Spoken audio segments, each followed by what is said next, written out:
Hi everyone! Ako nga pala si Crystal Joy S. Pakulan, a college student from PUP.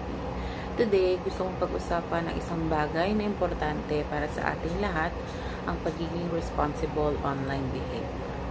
The purpose of this video is to promote responsible digital behavior and raise awareness about the importance of protecting personal data under Data Privacy Act 2012 RA 10173. Palagi tayong online almost every day for school, for work, or just scrolling through social media. But being online also means we have to be careful about what we post, what we share, or what we say.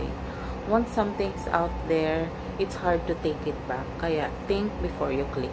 As a mom, mas natutunan kong maging mas maingat sa mga pinopost, lalong-lalo na sa mga personal data ng anak ko, kung saan sila nag-aaral, kung saan kami nakatira, yung birthday nila.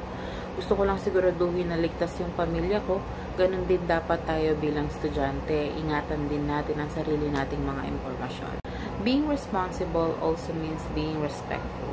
Remember, behind every comment or post is a real person. It costs nothing to be kind. Whether we're sharing opinion or jokes, let's make sure we're not hurting anyone in the process. And one more thing, let's practice honesty online, whether it's for assignment or project. Avoid copying work that's not yours. Being responsible means doing the right thing even when no one is watching. So, in simple terms, think before you post, protect your privacy, and be kind and stay honest.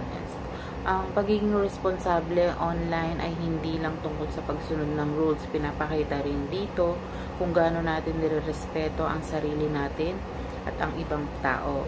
Sa ganitong paraan, mas nagiging positibo at ligtas na lugar ang internet para sa lahat. Thank you for listening and watching, and I hope this reminder helps us all be a little more mindful online.